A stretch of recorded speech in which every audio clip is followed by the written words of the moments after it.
गौतम बुद्ध और क्रोधी व्यक्ति की कहानी। गौतम बुद्ध अपने शिष्यों के साथ गांव-गांव घूमकर लोगों को धर्म और जीवन की शिक्षा देते थे। एक बार वह एक गांव में पहुंचे और वहां लोगों को उपदेश देने लगे। बुद्ध की सरल और सच्ची बातों से प्रभावित होकर गांव के लोग उनके शिष्य बनने लगे। गांव में एक आदमी था जो बुद्ध से बेहद चिढ़ता था। वह सोचता था कि बुद्ध झूठे और दिखावटी हैं, जो लोगों को अपने वश में कर रहे हैं। एक दिन जब बुद्ध गांव के चौराहे पर प्रवचन दे रहे थे, वह व्यक्ति उनके पास पहुंचा और उन्हें भला बुरा कहने लगा। वह गुस्से में चिल्लाया, तुम झूठे हो, तुम्हारे उपदेश सिर्फ दिखावा है, तुम लोगों को धोखा देकर अपने शिष्य बना रहे हो। बुद्ध ने उसकी बातों को शांतिपूर्वक सुना। वह व्यक्ति घंटों तक उन्हें अपशब्द कहता रहा, लेकिन बुद्ध की शांत मुद्रा में कोई बदलाव नहीं आया। जब उस व्यक्ति ने देखा कि बुद्ध उसकी बातों पर कोई प्रतिक्रिया नहीं दे रहे, तो वह और भी अधिक क्रोधित हो गया। उसने पूछा, तुम कुछ बोलते क्यों नहीं? क्या तुम्हें गुस्सा नहीं आता? बुद्ध ने मुस्कुराते हुए कहा, अगर कोई व्यक्ति तुम्हें उपहार देता है और तुम उसे स्वीकार नहीं करते, तो वह उपहार किसका रहता है? वह व्यक्ति चौंक कर बोला, उपहार तो उसी का रहता है जिसने दिया है। बुद्ध ने फिर से मुस्कुराते हुए कहा, ठीक उसी प्रकार यदि तुम मुझे गाली देते हो और मैं उसे स्वीकार नहीं करता, तो वह गाली किसकी रहती है? वह व्यक्ति यह सुनकर स्तब्ध रह गया। उसे एहसास हुआ कि उसका गुस्सा और अपशब्द सिर्फ उसकी ही हानि कर रहे थे।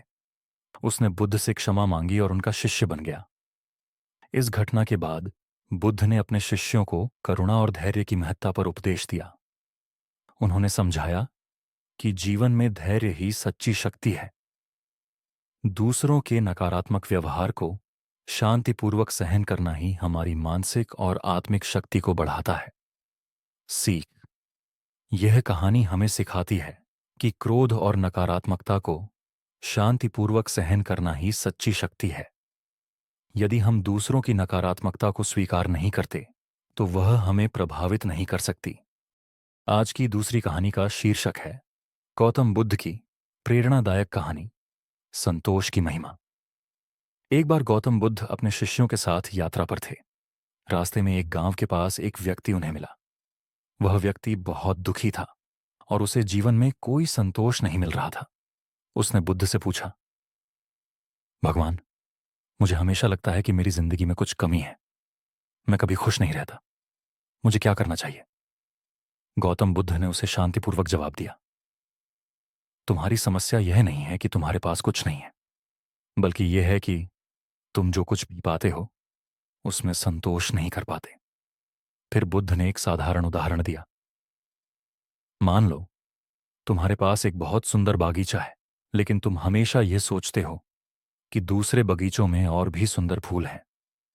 तुम्हें अपना बागीचा अच्छा लगता है, लेकिन तुम उसे पूरी तरह से नहीं देख पाते, क्योंकि तुम दूसरों के बगीचों में लगे फूलों को देख रहे हो। इसी तरह जीवन में भी जो कुछ तुम्हारे पास है उसे पूरी तरह से समझो और उसकी कद्र करो। यह सुनकर उस व्यक्ति को समझ में आया कि उसे अपनी स्थिति में संतोष रखना चाहिए। धीरे धीरे वह खुश रहने लगा और उसकी मानसिक शांति बढ़ी। कहानी से शिक्षा, यह कहानी हमें यह सिखाती है कि संतोष सबसे बड़ी संपत्ति है जो हमें मिल रहा है। अगर हम उसी में खुश रहकर उसका मूल्य समझते हैं, तो जीवन में सुख और शांति मिल सकती है।